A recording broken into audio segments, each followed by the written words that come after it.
Hi guys, welcome back to my channel. My name is Mabel, and here on my channel I film about family, relationships, beauty and lifestyle. And sometimes I do reaction videos to trending topics. I also share knowledge. I just talk about things that I feel like will profit anybody watching my videos. And I also sometimes, just for the purpose of chilling and not to get overly serious all the time, I do story times as well. So in today's video, I'll be sharing with you guys my NYSC experience and the awkward or funny or interesting thing I did when I did my NYSC. Again, NYSC stands for National Youth Service Corps. It is a program that you do for 1 year in Nigeria if you're Nigerian and you're a graduate, okay? And if you're below the age of 30, okay? And it doesn't really matter if you're a Nigerian living in Nigeria who did university in Nigeria, or if you're Nigerian who studied abroad. I didn't do my undergraduate program in Nigeria, okay?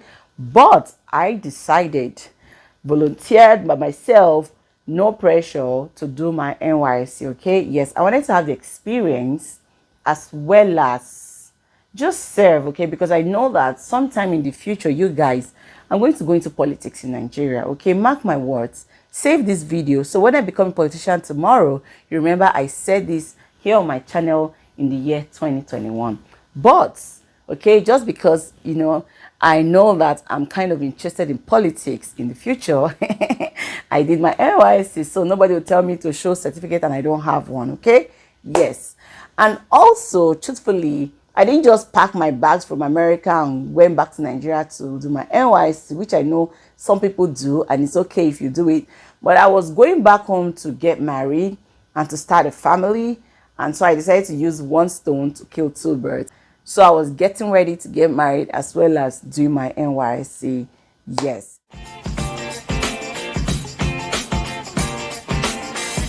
So where did I serve? Let's start from the beginning, okay? I don't want to just jump into the story. So you have to watch this video to the point where I tell you what I did, okay? How my experience in NYSC went and all that good stuff. So yeah, I served in Umuahia, okay? So that is not like, I didn't want to serve in Umuahia. You guys, let me tell you, Umuahia is the capital of Abia State. Yeah. So I had gone to Nigeria with the intention to serve in Abuja peacefully. Oh. Yeah. And prior to the year I served, I think every college graduate or every graduate who schooled abroad had the choice of either Lagos or Abuja, because I have friends who had graduated who schooled in other parts of the world. I had friends from the UK, from Australia, even from America, who went back to do their service. And at the time, all of them served in Abuja. And then foreign graduates were allowed to choose where they wanted to serve. And most of the time, even those who even schooled in Ghana, okay, those who schooled in Cyprus, they also served in Abuja as per foreign graduates, okay? But the year that I went to serve, that was the year they decided to change things. And at that point, it doesn't matter where you graduated from. It doesn't matter if you're a local graduate or a foreign graduate. Everybody was treated equally. Fairness, yeah, equality, what we are fighting for. So, back to the story, okay? So I went to Nigeria, I applied for NYSC, I submitted all my documents, and I picked Abuja as my first choice and Abuja as second choice, because at this time, like I told you guys, I went back home to get married. I had already done my introduction.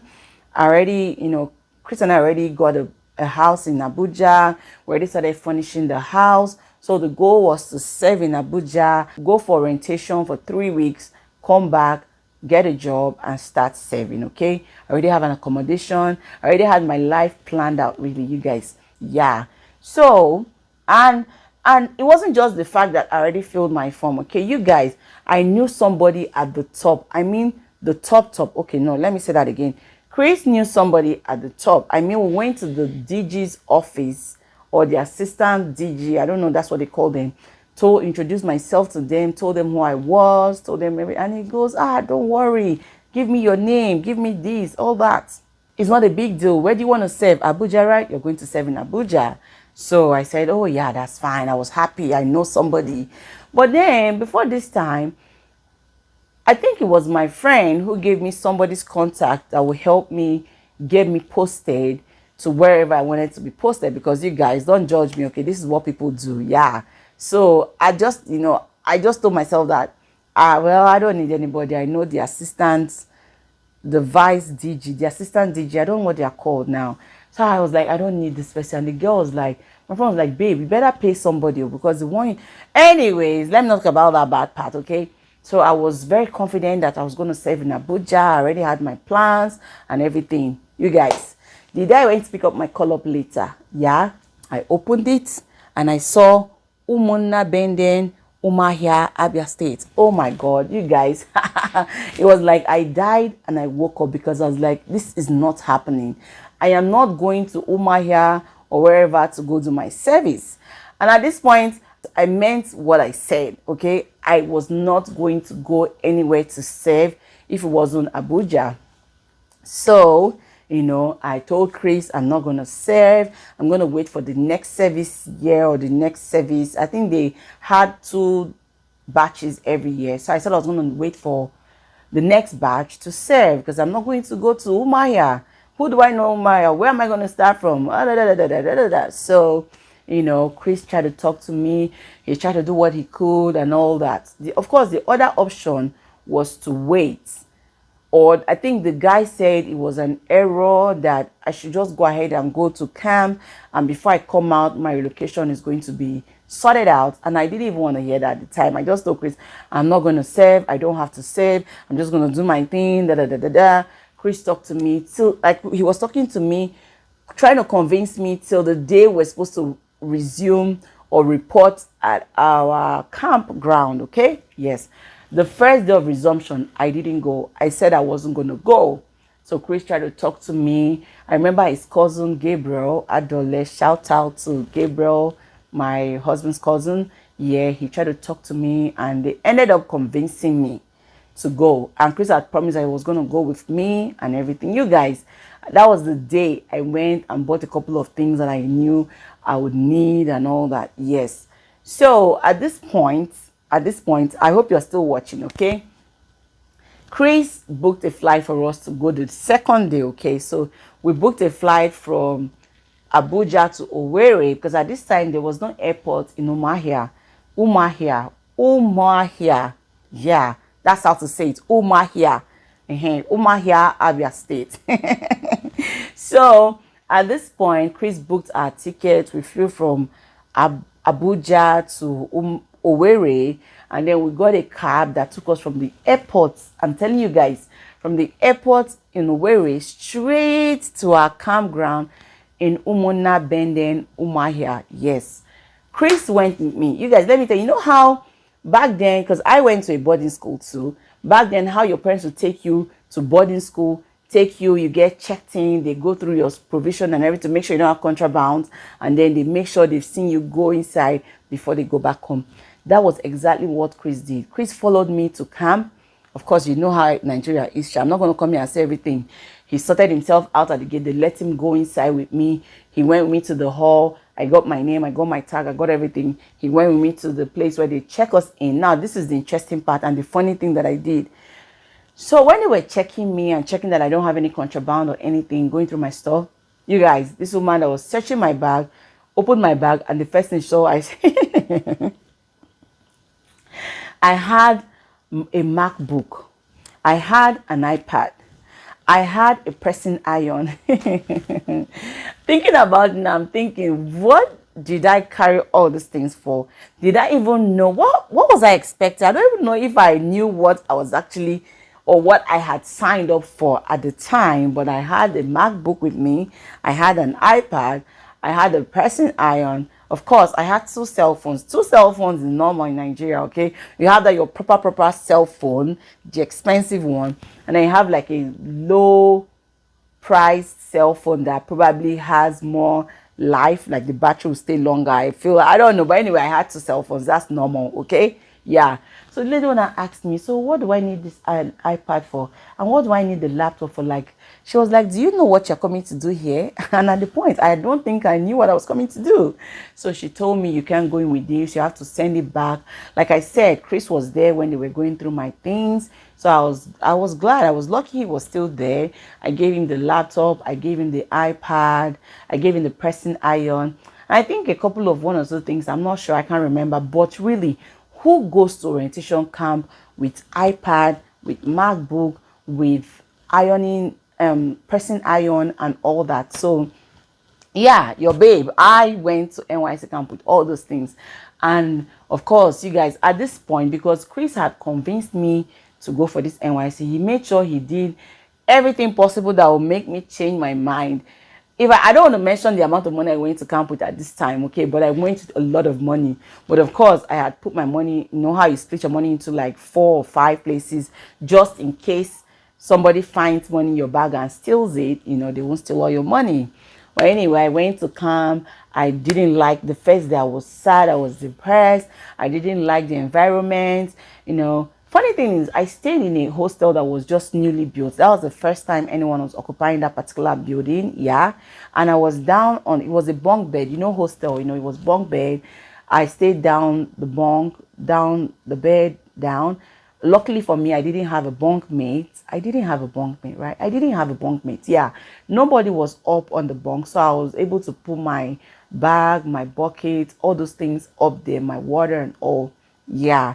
But and yeah, I don't basically I'm so happy. I know I didn't have a bunk. I remember my corner mate, Fumi, that was her name. Yeah, Fumi was my corner mate, but I didn't have a bunk mate. No. And it was very good because me, if you know me, I love my space. And I wasn't sure I wanted somebody going up and down, putting their foot on mine. Or you know, if you're up and if you're down and you have a bunk mate, you know, when they take a shower, they'll sit on your bed to get dressed. And I didn't like that. You guys, I don't like that. I don't like that. I don't like that. Yeah. I'm not the one who likes to, you know, have people in my space. You guys, yeah, that growing up, marriage has changed though. Marriage will change you. Having children will change you. But anyway, that story for another day, okay? Yeah. So camp, I really didn't like the first few days, but I was lucky to meet amazing friends. It was in camp I met some of my great friends, Olachi, Chinazo, Damilola, who else? What's this guy's name? I had great friends in camp, okay? These my friends I just mentioned were still friends, you know, thank God. They were just like, I think they made my NYC experience and stay worth it, okay? Yeah. So, you know, that's the funny thing. So you guys tell me, okay? Who have you ever heard or seen somebody go to NYC orientation camp with iPad? You guys, I don't want to tell you, like I said, I don't even want to mention the amount of money I went to camp with.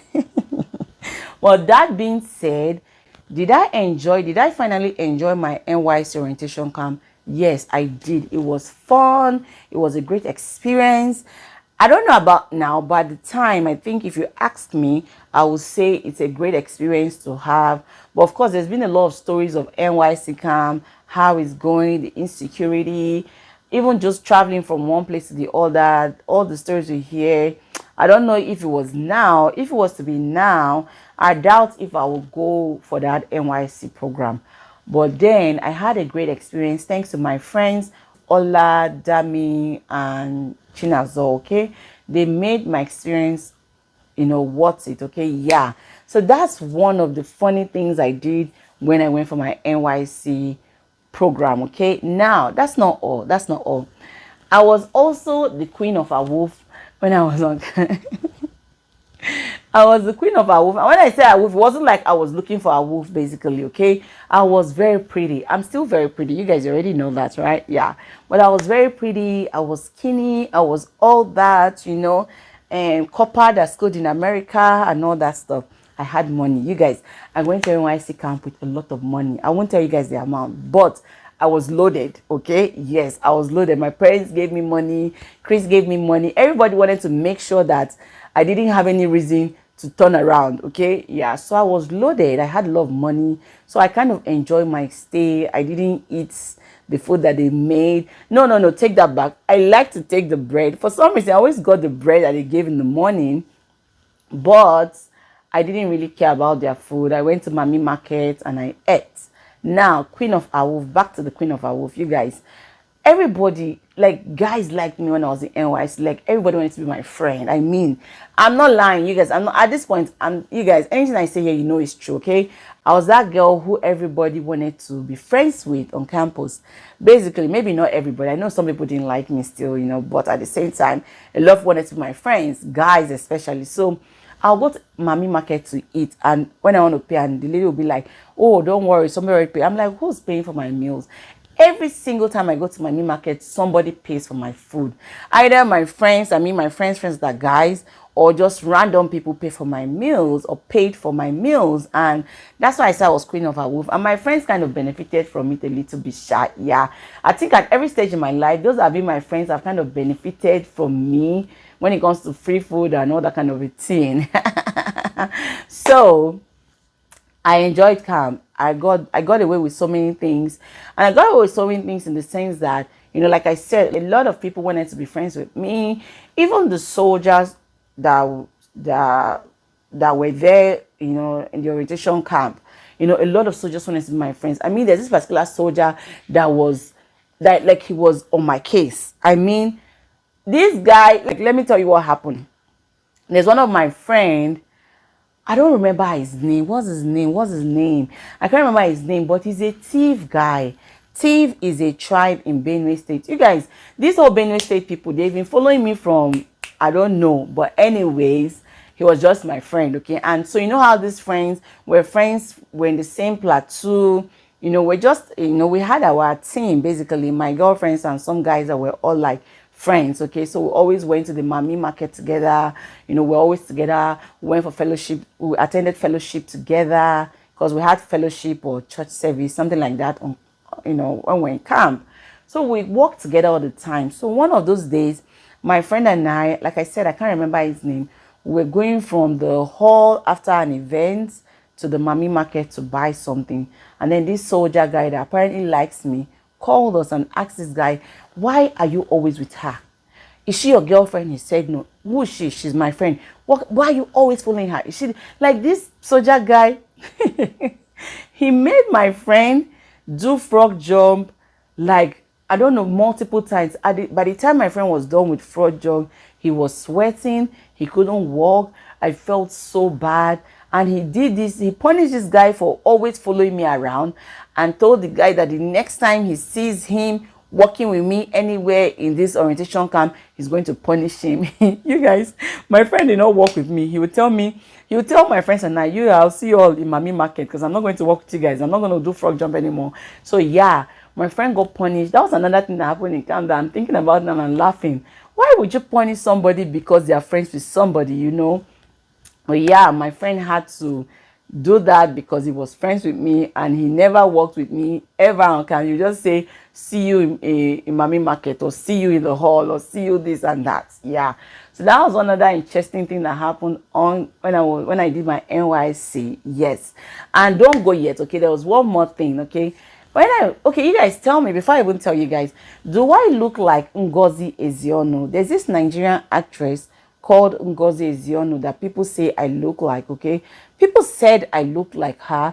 People still tell me I look like Ngozi Eziono, okay? Do I look like Ngozi Eziono to you? Tell me. Write in the comment section and tell me if you think I look like the actress Ngozi Eziono, okay? Yeah, so when I was in my NYSC, you know, in the orientation camp, people always ask me, "Are you related to Ngozi Eziono? Are you her daughter? Are you her sister? Do you know Ngozi?" Because I look like Ngozi. So truthfully, I never said yes or no. I just went with the flow, okay? And that also helped me also to enjoy my service year, okay? Because I never said no to anybody. And I think maybe on a few occasions I said yes, but I didn't say she was my mom or she was my sister or anything. I just said yes. And then people did things for me. I got favor just because they thought I was related to Ngozi Eziono. So I just used it anyway. I just went with the flow and I just enjoyed my day or my weeks and days on camp, basically. But eventually, of course, by the time the last day, I think by the time you're passing out of the orientation camp, you get your call-up letter. What is that thing called?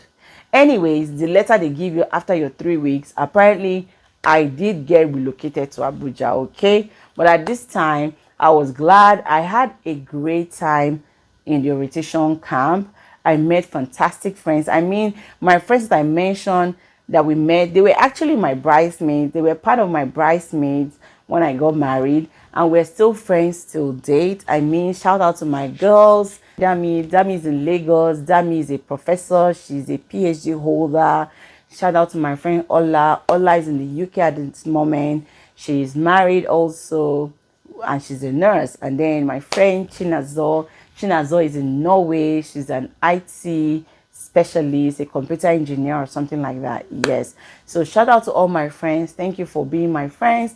Thank you for seeing me through the crazy NYSC days, because you guys, the first couple of days, I was depressed. I wanted to go back, but at the end of the day, it was worth it. Okay, so I'm just here now sharing my NYSC experience with you all.